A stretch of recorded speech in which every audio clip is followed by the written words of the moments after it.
If you would be sworn, if you'd raise your right hand and be sworn, do you swear or affirm that the testimony you're about to give will be the truth, the whole truth, and nothing but the truth? Yes. Take a seat there, sir.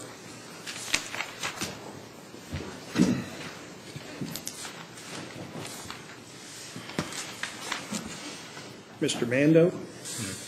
Good morning, Mr. Clem. Good morning. Could you state your full name for the record, please? James Clem. Mr. Clem, where are you employed? At Harlan County Board of Education, James A. Kaywood Elementary School. How long have you been there? We moved there from our former location at Hall about 3 years ago. How long have you been employed with the school system? 27 years. And did you serve in a capacity at James A. Kaywood Elementary School? Excuse me? Did you work at James A. Kaywood Elementary School? Yes, I did. And I'm what a principal there. Principal? Yes, sir. How long have you been a principal at that school? Since we moved there, I was principal at Hall Elementary before we moved there. I've been principal a total of about 6 or 7 years, I believe. That's kind of hard to remember. Do you know Judge Russell Allred? Yes, sir, I did. How do you know him? His wife came to us as an employee there, and I think he then moved some of his, or not some of his, but his children there, and they were enrolled there. Are you familiar in your capacity as principal at James A. Kaywood with a person named Robin Hensley Teshon? Yes, sir. Who is she? She's a substitute teacher with the district, and we often use her there. How long has she been a substitute teacher in Harlan County? At your school? About 3 years, I guess, including this year.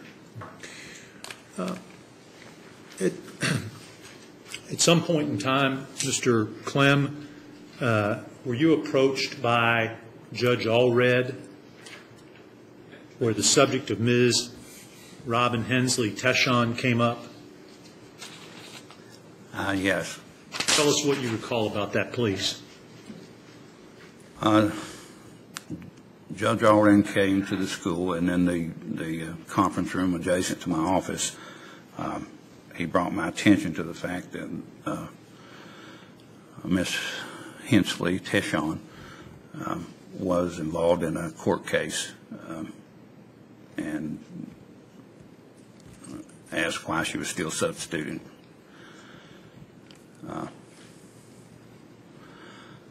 I told him that the district or the law doesn't exclude her. She had passed through the district requirements and the training, and I told him I would check to make sure that she was okay with the district. And so I talked with Mr. Roark there, and he said that she was all right to do that, to substitute teach.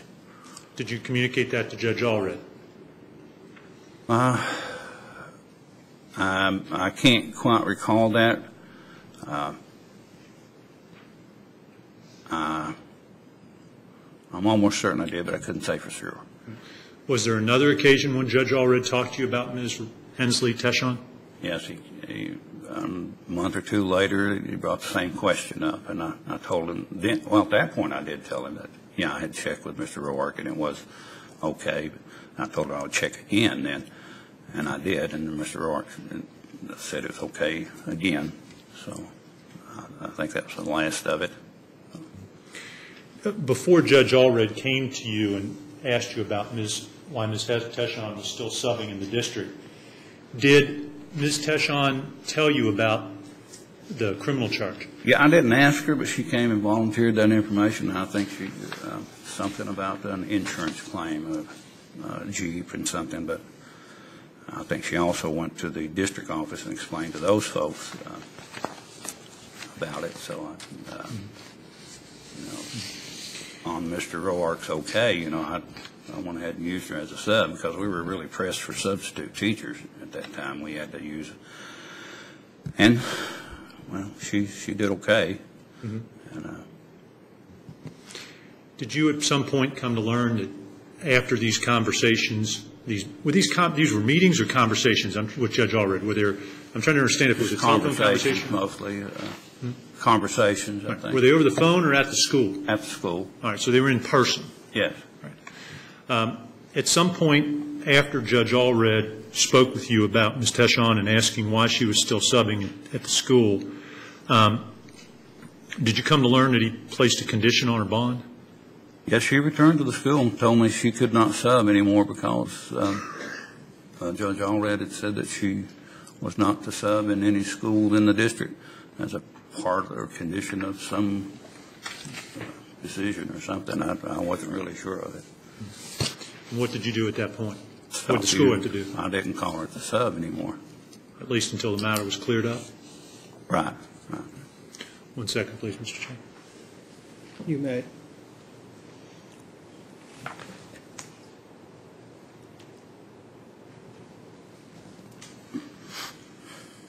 I have no further questions. Mr. Clem, thank you very much, sir. I'll pass to Judge Allred for Judge cross-examination. Allred, you may ask.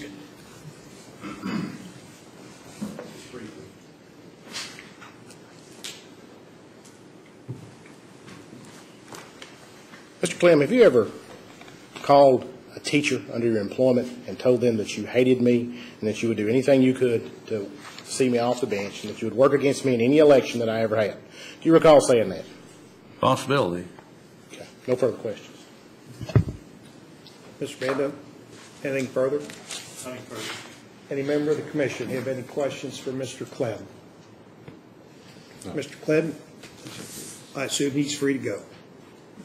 Yes, he is. Thank you, Mr. Clem. Thank you, Mr. Clem.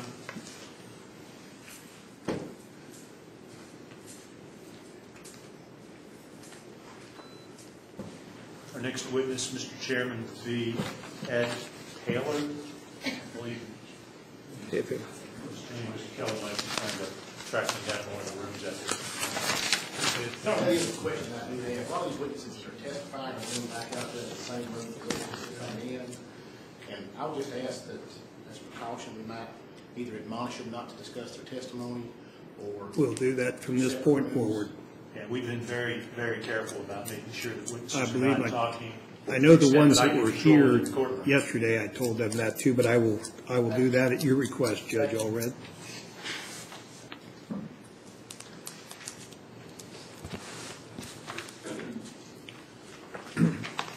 Who's your next witness again, Mr. Bando? Taylor, Spell the last name. Taylor.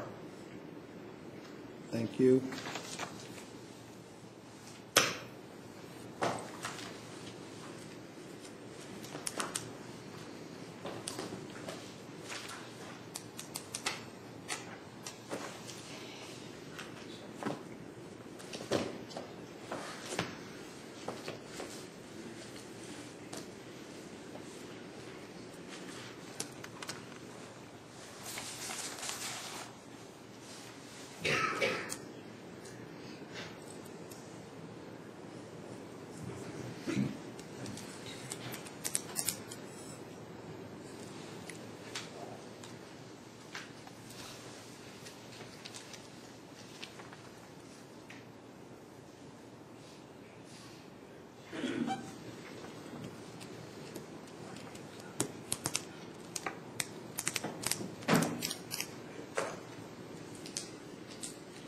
Check, Mr. Chairman. See if we lost somebody. You just had a woman walk in the very back of the room, I don't know if she's a witness. Ma'am, you're not a witness in this matter, are you? Thank you.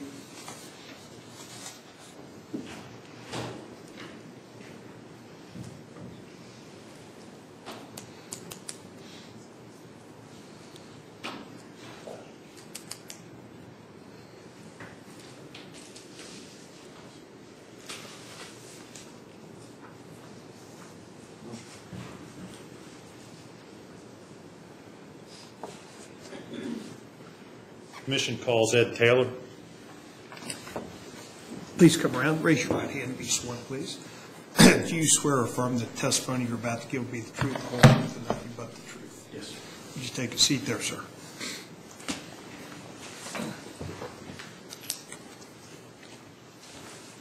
Mr. Mando, you may ask. Thank you, Mr. Chairman. Mr. Taylor, could you please tell the members of the commission your full name, please? My name is Michael E. Taylor, Mr. Taylor, where are you employed?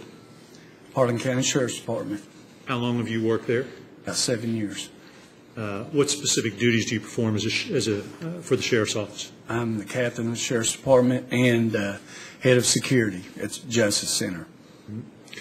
Were you working for the sheriff's department at the courthouse on May the 3rd of 2010 when the Grisham matter was brought before the grand jury? Yes, sir.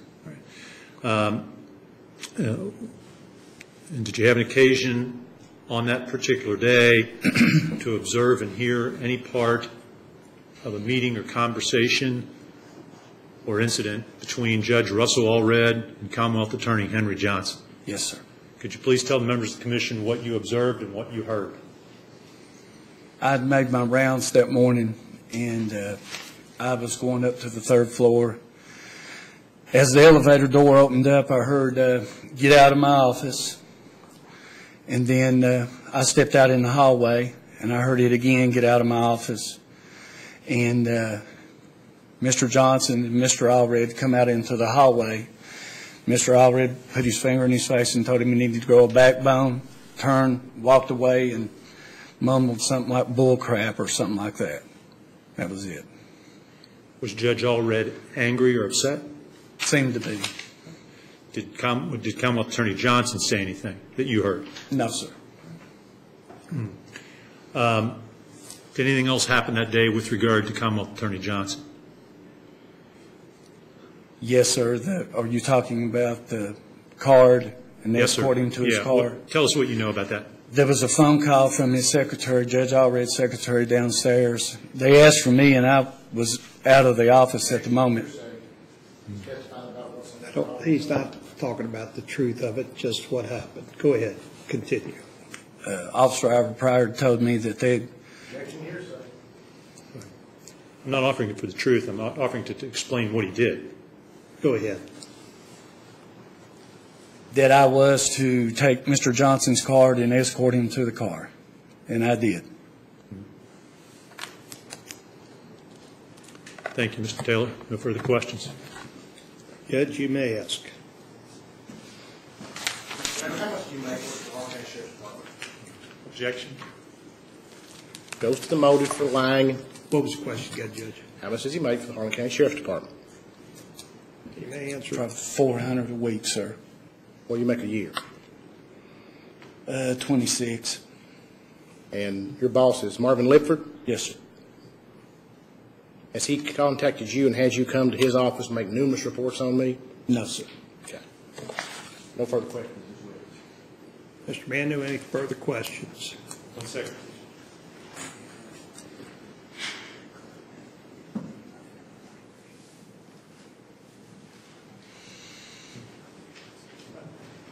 No further questions, Mr. Taylor. Mr. Chairman. Members of the commission, anyone on the commission have a question for? He can be excused from my standpoint, Mr. Chairman. You're free to go. Thank you, sir. You're not to discuss your testimony with anyone outside this court. Yes, sir. Thank you.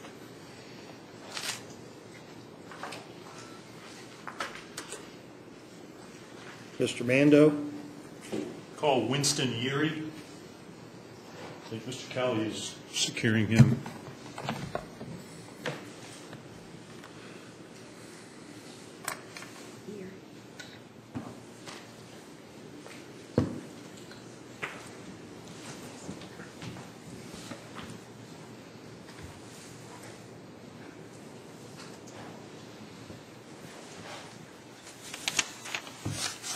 Raise your hand to be sworn. Do you swear or affirm that the testimony you're about to give will be the truth, the whole truth, and nothing but the truth? I do. Take a seat there. Thank you. Mr. Mando?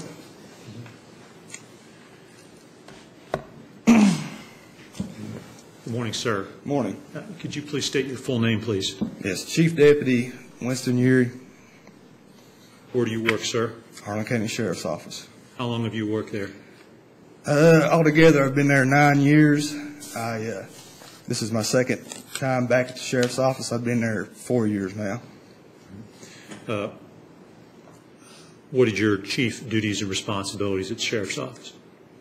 I work under the sheriff, and usually I pretty much do whatever he needs me to do at the time. Were you working in the sheriff's office during the period of time that the sheriff and the attorney general were conducting an investigation involving Judge Executive Joe Grisham? I was.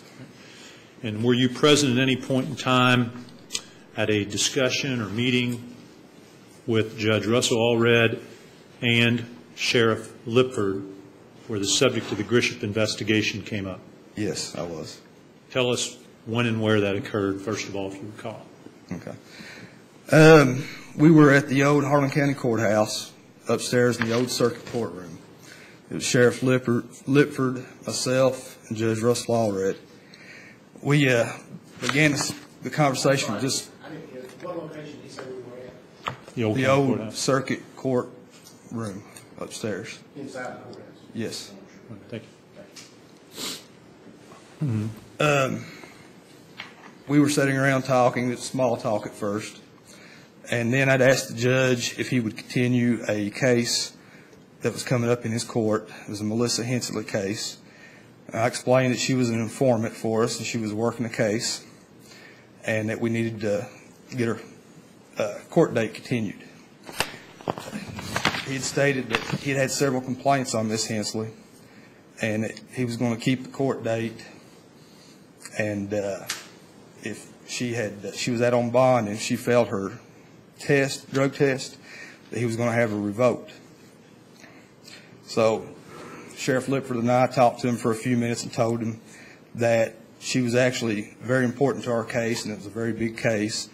And he'd asked us, who the case was on, and we told him it was Judge Joe Grisham. He was a little reluctant to believe us at first, and we persisted, told him no, it was Judge Joe Grisham. I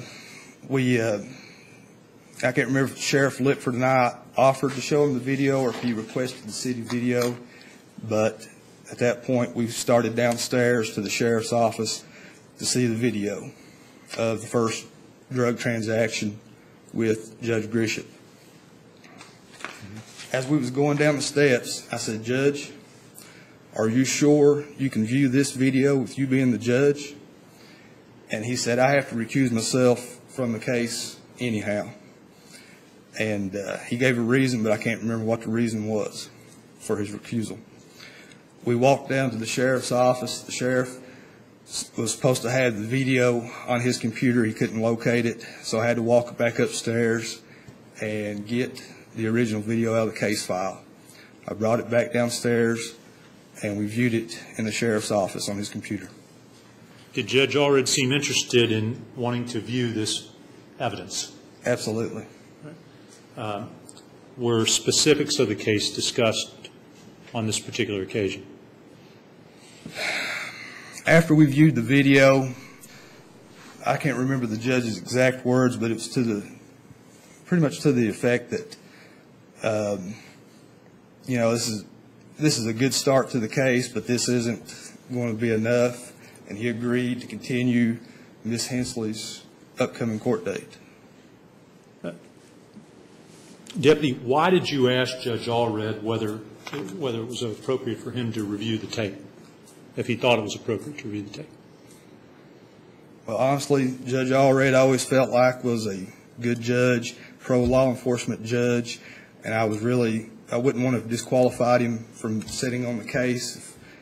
If I was going to present a case and have it taken to the circuit court, I would have preferred to have Judge Allred as the presiding judge. So were you concerned that his review of the evidence would disqualify him in some way? Yes.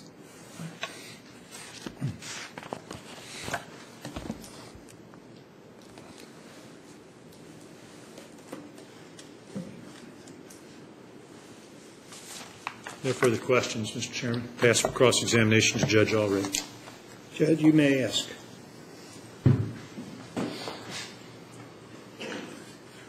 Just a few. Chief Deputy Uri. This all occurred inside the old courthouse in Harlan County, is that correct? That is correct.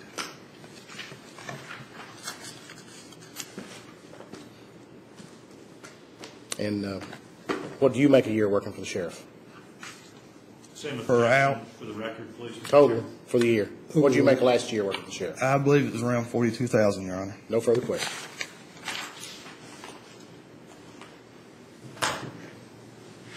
And he can be finally excused from my stand. And no redirect can be excused from our standpoint. Members of the commission, any questions? Sheriff, you're excused. You're not to discuss your testimony with anyone outside this courtroom. Understood. Thank you. Mr. Mando, do you have another witness? We do. And I see some new folks in here. No one's a witness, I assume. She's going to be called right now. Oh, that's fine. Call Kotha Hudson.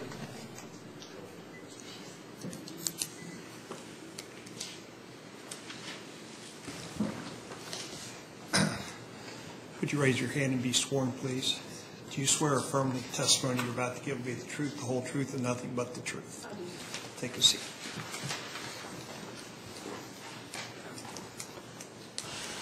Good morning, Ms. Hudson. Morning. Could you please tell us your full name, please? Kotha Lynn Hudson, What C-O-T-H-A. Ms. Hudson, what do you do for a living? I'm a public defender. How long have you been a public defender? Since 1994. I went full-time in 98, but in 1994 I accepted a contract for the Bell County office. What region of the state do you work in? Eastern region. I take it you're licensed to practice law in the Commonwealth of Kentucky. Yes, sir, I am, since May of 1989. Where'd you go to law school? University of Kentucky. As part of your work as a public defender, did you handle criminal cases in Harlan County, Kentucky? Yes, sir, I did. When did you start doing that? Started with criminal cases in Harlan in 1994 and stopped doing them in February of 2010. I'm sorry, when? February of 2010. Thank you. Who was on the bench when you stopped doing criminal cases in Harlan County in February of 2010? Russell Allred. Tell us what happened. I had been regularly assigned conflict cases for the Bell office. And so cases that the attorneys in Bell could not handle, they would be assigned to me. In February of 2010, well, Harlan County has 3 motion hours on first 3 Thursdays of the month. And in February of 2010, I made the first motion hour. On the second motion hour, it was icy and snowy, and I made the decision it was reckless for me to get on the road, and I called the judge's office and left a message that due to the weather, I would not be there that day. The following Thursday, I was very sick. As a matter of fact, my entire family was sick, and my grandson was hospitalized that day for pneumonia. So I called again to let them know that I was too ill to attend court, and I did not go. What happened next?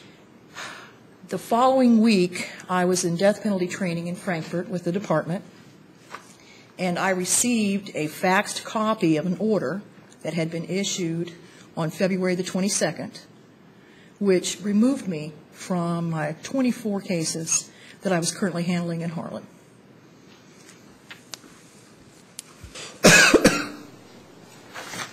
Let me show you what we previously marked in admitted exhibit number 20. Do you recognize that document? I do. This is the order that I was handed. And tell me how you reacted and what you did when you got that order. Well, first of all, I was completely shocked. This indicates that I'd missed on numerous occasions and my clients couldn't reach me, and I was providing inadequate representation, and that was quite a shock. The other thing is I was embarrassed. I'm sitting there with some of the top echelon of the Department of Public Advocacy in a death penalty training. Not all of us get that, just a few get those resources. And I'm handed this order that I'm cut off from my clients in Harlan County and cannot represent them. Before the entry of that order, were you given any notice that it was going to be entered? No, sir, I was not. Were you provided with any hearing by Judge Allred before that order was out? Absolutely not.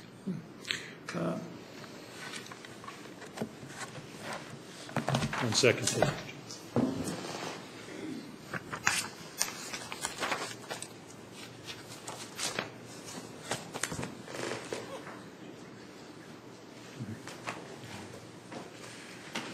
Do you think that order was wrong?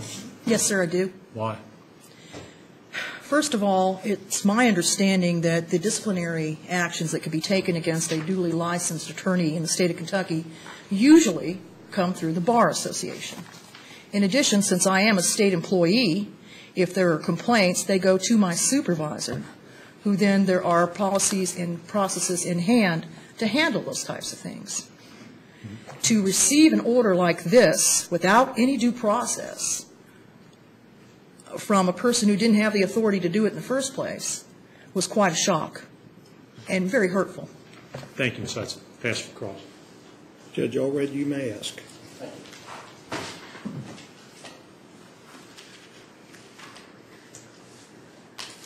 Ms. Hudson, how long have you worked for the Public Defender's Office, the DPA? As I stated earlier, I took a contract in 1994 and went full-time in 1998. Have you ever been disciplined for not showing up for court in any No, other sir. court? No, sir, I have not. Ever had a show cause order issued against you for not showing up? Oh, yes, sir. You've issued them against me. Yes, sir. Any other judges issued them against you? No, sir. There's never been a show cause order setting contempt issued against you for failure to show up for court. Is that your testimony? That's my testimony, is my memory. If you have something different, I'd like to see it, sir.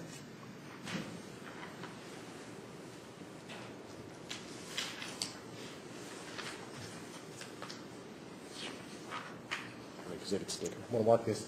Is this Exhibit L or? Exhibit L. Before I drop, I'm going to move to the other side of the exhibits I had before, except for the exhibit, the G, I think it was. Exhibit G. To make sure I get them all on the record. They were all introduced yesterday, Judge, except for Except for this one's today, and I'm asking those previous. those two. That's Yes. fine. And this was, you said M.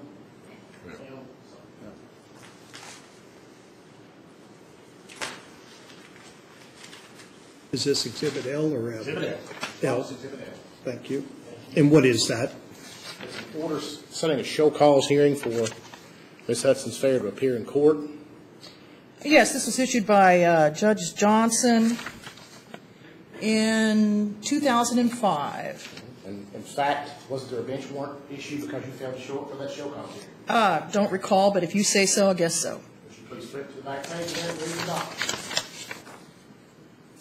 This indicates issue warrant for Kotha Hudson failure to appear, but I don't see a warrant, sir. Does it also say, Does it also say bailiff called out 3 times for Copa Hudson?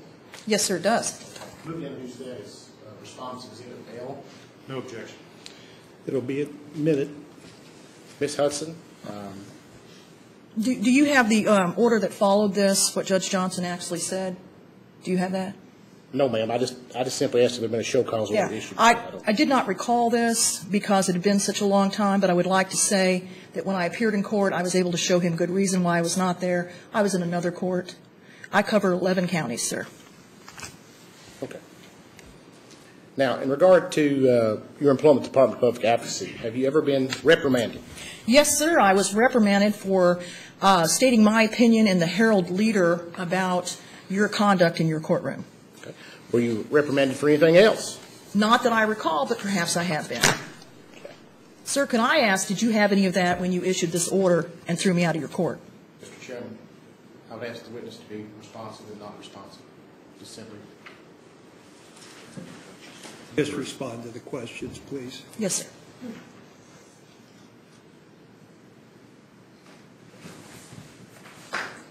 Mark for identification purposes, responsive exhibit M.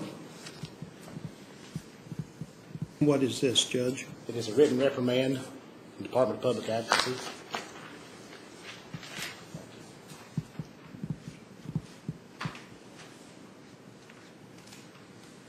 Do you recall that written reprimand, ma'am?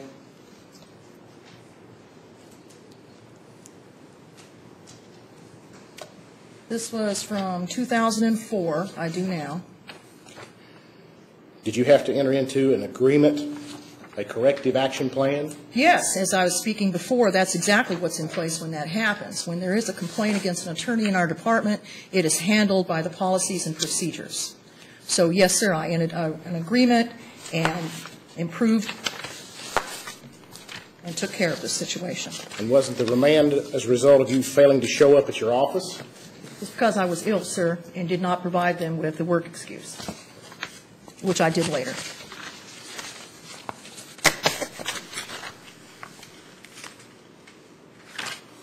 Did you appeal that written reprimand? No, sir, did not.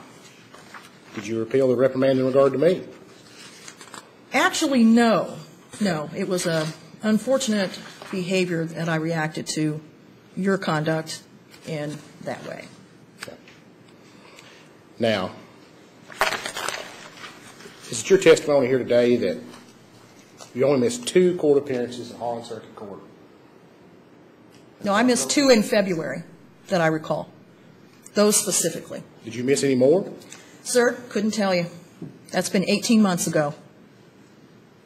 And had we had a due process hearing at that time, I would have been able to refer to my records and find out. Did you miss any in January of 2010? Do not know. Do you recall Brandon Jones? Sir, it has been 18 months. I have settled 700 cases since then. I do not recall. Okay.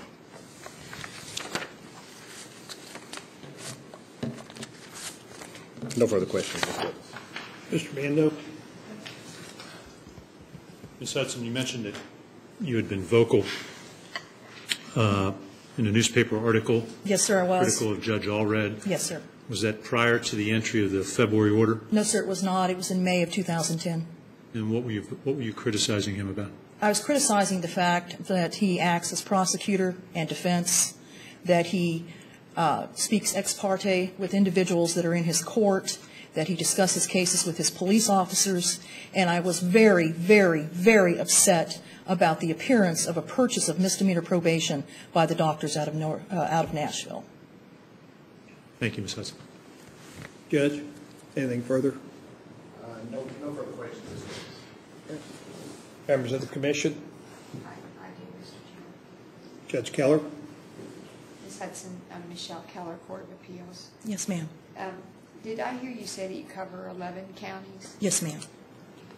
And how, I know that the DPA assignments differ.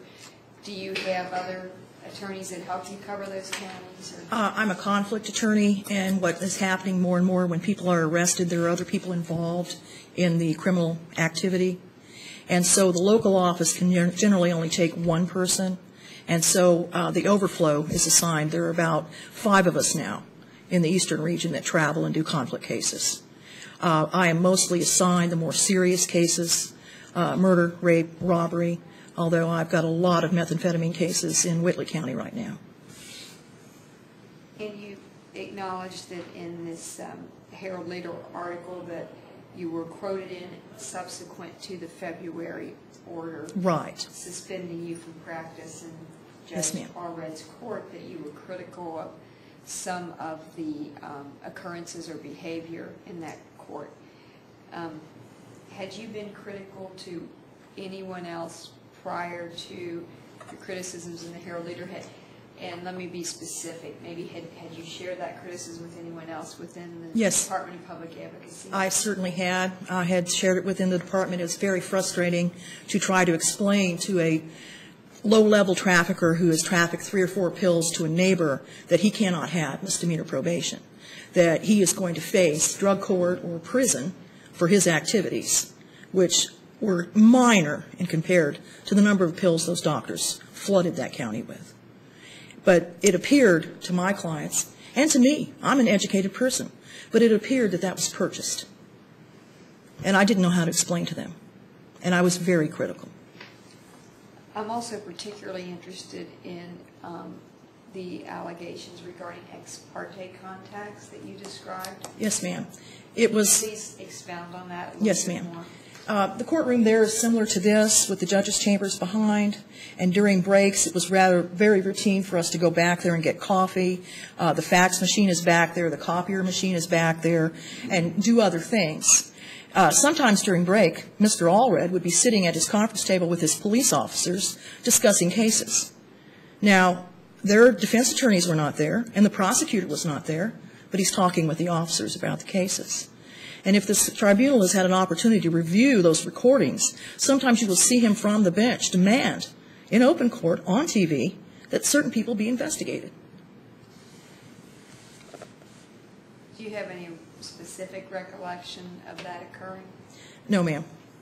I just know that it did when I was in court. Thank you. Thank you. Any other questions from the commission? Does that raise anything, Mr. Mando? No, sir. Judge Allred. When you were relieved as counsel, does the order also say that Linda West, the directing attorney for the Bell Harlan offices, was to get counsel for these people? I'm sure you've read this as much as I have, I guess. Yeah, sure does. Okay. She had, what, less than a month? No, she had less than 2 weeks to get 24 attorneys. Now, you said you only handled the most serious cases. Were you handling death penalty cases at the time you were handling 24 cases in the Harlan Circuit Court? Yes, I did. Does the ABA have a recommendation for the number of cases, felony cases, an attorney's supposed to Sir, handle? you will have to take that up with my department. I'm also vocal with them about my caseload. And in the doctor's cases, you weren't involved in those cases, were you? No, sir, was not. And in fact, you have no idea why the Commonwealth recommended that plea, do you? I know what I have learned subsequently to that. But you weren't part of it.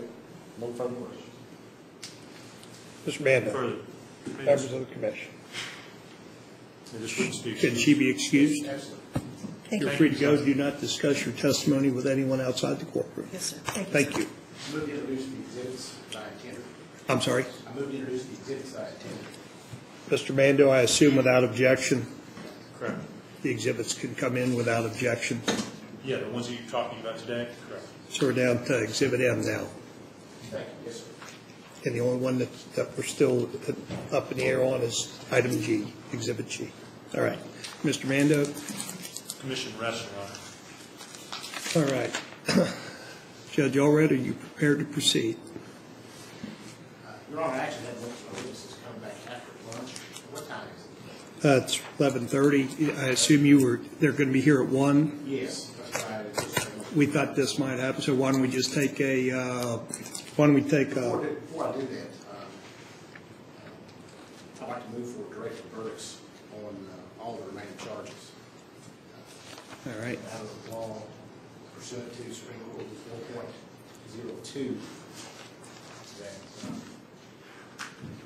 as a matter of law,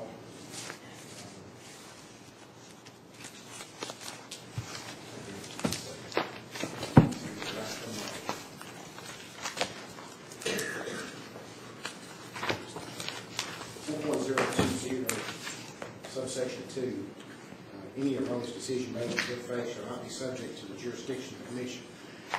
Raise that as a defense with regard to the decisions I made as a judge, that these were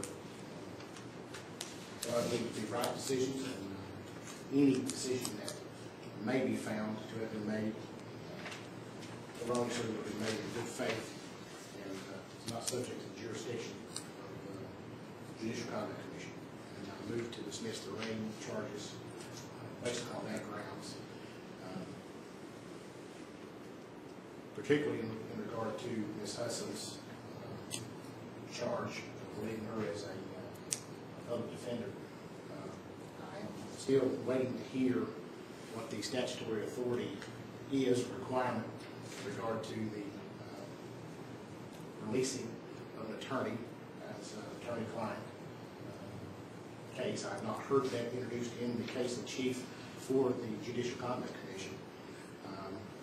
I've never been pointed to a rule or a statute that requires that, and the case is closed. And, from the evidence I've heard a very vindictive and very angry attorney who obviously has animosity toward me over me making that decision that I felt was in the best interest of the clients to protect their Sixth Amendment rights. I've not heard any evidence introduced as a matter of law that would indicate that I did not, number one, have the authority to do it, and made in good faith for the benefit of the 24 defendants. Ms. Hudson herself was very adamant that she's in death penalty training and she covers 11 counties. 24 of them are in mine.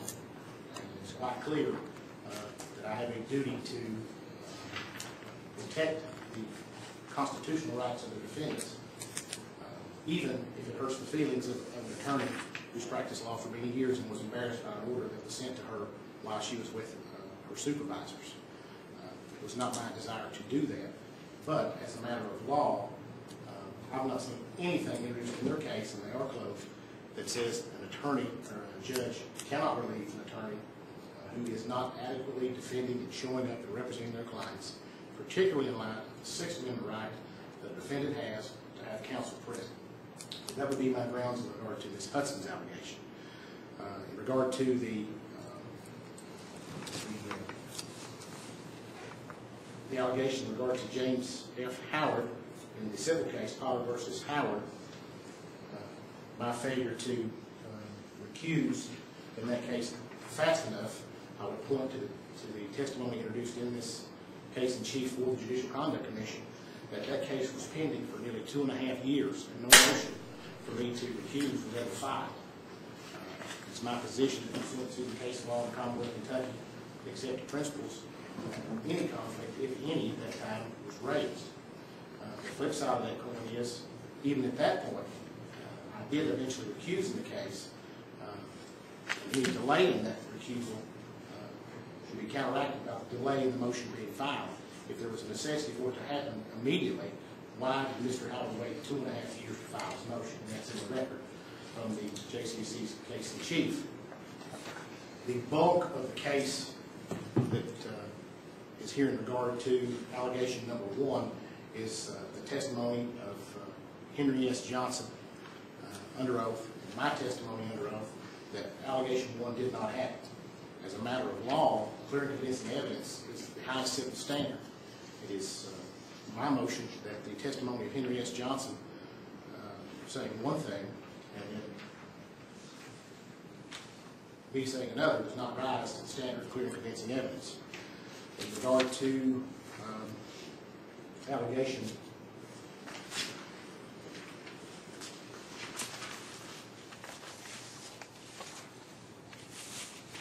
of the allegation of James F. Howard in the criminal case, and I'll give you the count number.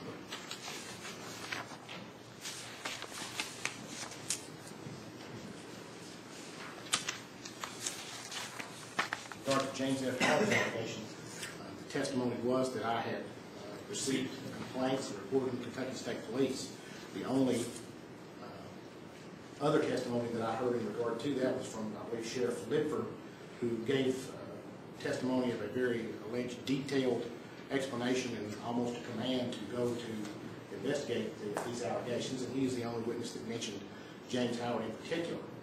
It is my position that I testified that I received complaints, I referred them on to Kentucky State Police, and that I signed an agreed order of dismissal, which was signed by Mr. James F. Howard, as well as the prosecuting attorney for the Commonwealth. In that agreed order, he specifically states that he waives his right to counsel, he waives his right to his constitutional rights. He's advised that, and he is in agreement. It is my position that that was a waiver of any conflict, if any. This was not the standard case of where I was an eyewitness to all these things, and could be called as a witness and testify about it. What I learned through complaints and referrals to my office that I relayed to the police out of respect for Canon 1. So I would move that the agreed order alleviates any conflict. His waiver of rights and waiver of counsel was specifically in writing. It's a well-settled law in the Commonwealth of Kentucky that the written order supersedes any other oral communications, alleged oral communications.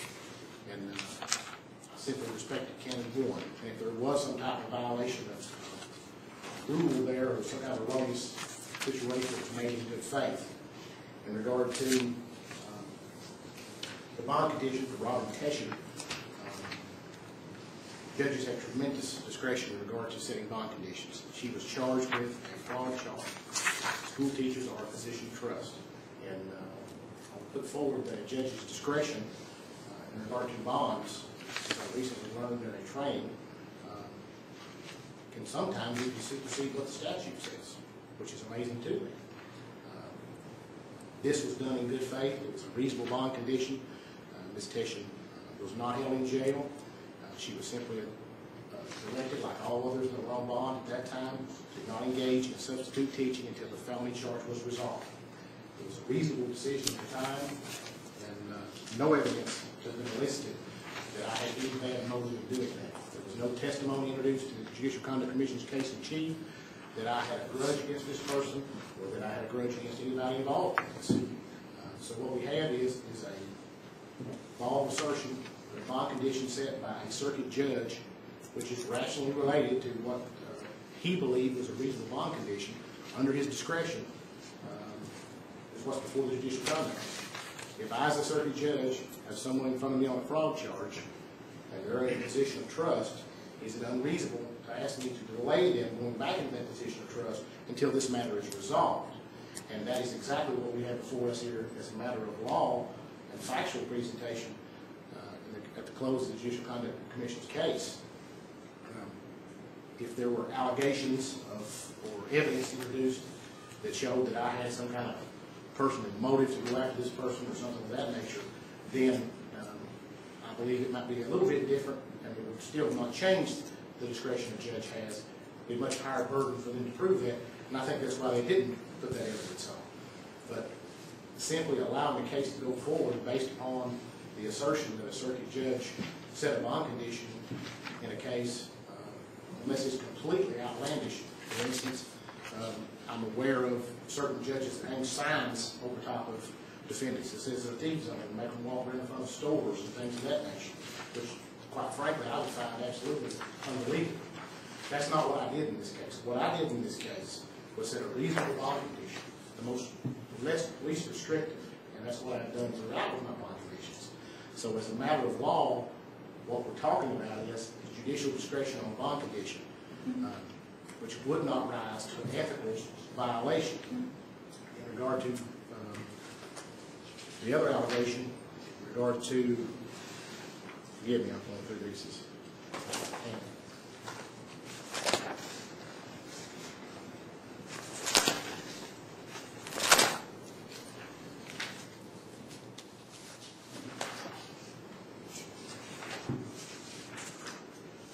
In regard to the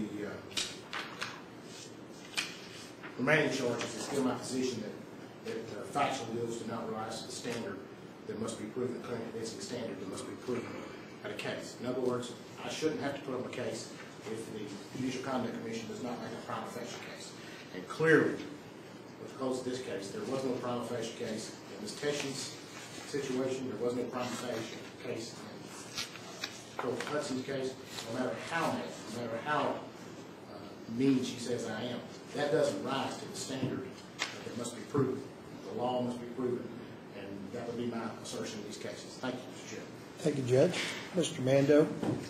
Yes, sir. We believe that the motion should be overruled. The Commission should proceed to consider this case. We have presented a prima facie case to establish multiple violations of the Code of Judicial Conduct. The evidence has demonstrated a pattern of conduct on Judge Allred's part that reflects a continuing violation, willful violation of a number of canons of judicial conduct. With regard to Ms. Hudson, the issue is not whether or not she should have been disciplined in some way. The issue is he issued the order without recognizing her due process rights to notice and a hearing and a right to present a defense before any type of sanction which could be imposed. That's the basis of the charge. With regard to the issue about count one, saying that it's just Henry Johnson versus Russell Allred. Well, that's simply not true, because in addition to Henry Johnson's testimony, there was Marvin Lipford's testimony. And both of them testified unequivocally and directly that Judge Allred came into them and said in this meeting in Henry Johnson's office that no plea agreement was going to be struck unless all the money stayed here in Harlan County. And that's the allegation in count one. With regard to the Howard investigation, which was the next matter raised by Judge Allred in his motion, Marvin Lipford testified that he was contacted directly by Judge Allred and directed to conduct an investigation into the gaming machines at James Howard's gas stations. He was given details by Judge Allred about what was going on with these gaming machines and how the thing was working and how these people were losing money. And then, after getting that information, conveying those complaints, directing Sheriff Lippert to open an investigation in his capacity as a Harlan Circuit Court judge, he then proceeds to preside over that very same proceeding involving Mr. Howard and approving a plea agreement without counsel being present when he knows Mr. Howard has an attorney. Objection. That was not a fact, it was evidence. It was in the evidence. I testified that he did not have counsel. And we presented counter evidence. With regard to Teshon, that claim clearly survives a motion to dismiss based upon the evidence presented today, specifically from Mr. Clem. The issue is not whether Judge Allred has the discretion to impose bond conditions on criminal defendants. That's not the basis of the charge. The basis of the charge is that he used the influence of his office, the prestige of being a judge in Harlan County, to on 2 occasions go to the school where his wife works and where his child goes to school to urge him not to use, Mr. Clem, to urge him not to use Ms. Teshon as a substitute teacher. And when Mr. Clem testified and said that he couldn't do that because the district had a policy that said she was okay, she hadn't been convicted yet, and because she had told them in advance what had happened, it wasn't like she was hiding it, then and only then, when Judge Allred found out that they were going to continue to use her and that they weren't going to follow his request, then he imposes the bond restriction and says you can't work as a substitute teacher. I believe those are the counts that were addressed specifically by Judge Allred in his motion, but the other ones we've also presented more than an abundant amount of evidence to support the case. With regard to the count in count 2, which has to do with the efficacy of the funds, the $500,000. The evidence was clear. The evidence came in even from admissions from Judge Allred that he went to that fiscal court meeting, a legislative body. He appeared before that committee and before that fiscal court, and he said, when questioned about money for the chaplain corps, he had absolute veto power over that money, and that he would exercise it if it went to the chaplain's court. He said he had control over that money. He told the fiscal court, number one, that it was illegal to do that, when in fact the terms of that order of January 10th didn't say that at all, didn't indicate that at all. He told them it was just for the purposes of youth activities in Harlan County. The order never said that. The order just said it was to alleviate drug abuse in Harlan County. Then, with regard to count 3, after he receives the complaint from the Judicial Conduct Commission from Mr. Lawson, questioning, where's your authority for exercising veto power over the fiscal court's expenditure of these funds, the legislative body in the county that would have that control. And when he's questioned about the plea deal itself, as reported in the paper, Judge Allred then goes and enters an order on March 10th of 2010 saying that the language was inadvertently placed in the order and it was neither approved nor solicited by the circuit court judge. We submit that's a misrepresentation. He knew it. The evidence indicates that he knew what the terms of that order were, that he approved the terms of that particular order, and he went before the fiscal court and advocated based upon what was in that order. With regard to the Grisham matter, with regard to the Grisham counts, we have presented evidence that indicates that Judge Allred issued a special grand jury order on April 22nd of 2010, that particular order called for the impaneling of a grand jury that would not meet until the end of May 2010, after the primary election in which his cousin, Denny Pace, was running for judge executive against Joe Grisham. We presented evidence that indicates that on that very same day, before he issued that special grand jury order, he conducted a hearing in Potter v. Howard, the civil case, in which he was presented with an affidavit from Joe Grisham, the judge executive. And in that particular affidavit, Joe Grisham described how he was called to Judge Allred's office, where Judge Allred questioned him and asked about this property that was located and owned by the industrial authority, and whether the county could do anything to get it back under its control so that he could then have a laboratory, either of his own or some company, that could use that particular property. And it was then and only then, after that affidavit was presented from Joe Grisham, that called into question Judge Allred's activities in terms of what he was trying to do with that property. That same day, he issues a special grand jury order. That special grand jury order was designed, based upon the evidence we submitted, to do two things. It was designed to influence the outcome of the election because of his cousin was running as judge executive against Joe Grisham, and it was done to retaliate against Joe Grisham because of that affidavit he signed in fiscal court. And that's abuse of his authority as a judge in the Commonwealth of Kentucky.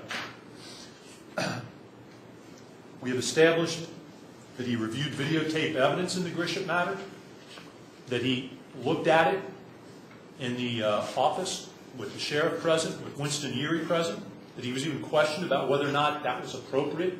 He went ahead and did it. At that point, did he recuse? Did he do anything? No. He goes ahead and issues the special grand jury order in the case.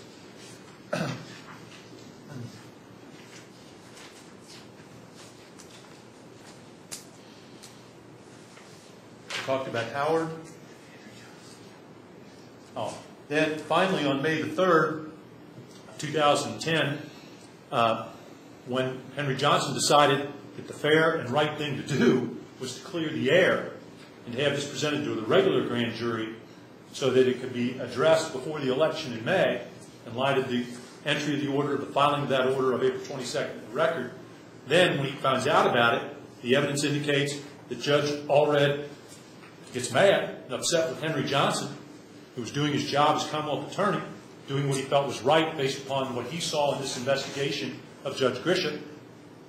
He then retaliates by yelling at him, threatening, and revoking the access card to the courthouse.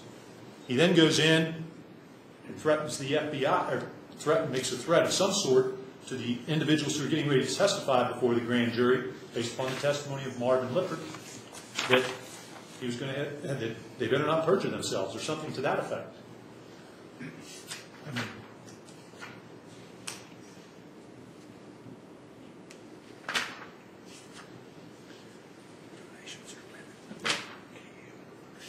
I don't believe that Judge Allred is addressed, and I don't think I need to address, because he didn't make it a part of his motion, the allegations and charges about the contributions, the agreement he had with Kentucky Utilities to $12,500 payment to the school in exchange for his dismissal of the complaint, nor his fundraising for the school. I think he's admitted those.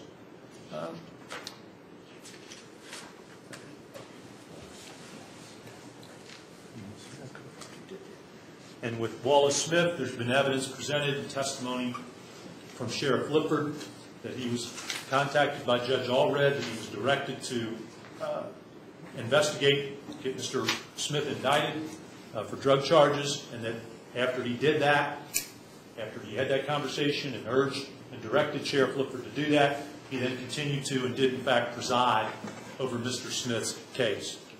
I submit that in terms of meeting our standard, that if, in this case, if the commission believes a witness and doesn't believe another, that can constitute clear and convincing evidence. Just because you have one witness saying one thing and another saying another doesn't mean that we have not met our burden of going forward. If the commission decides to believe this witness on the one hand and discredits this other witness and believes that that evidence has the force of clear and convincing evidence, then that's sufficient to meet the burden. And so for those reasons, we would ask that these charges go forward and that this matter proceed and that Judge Allred's motion be denied. Thank you. Judge, anything else you want to say?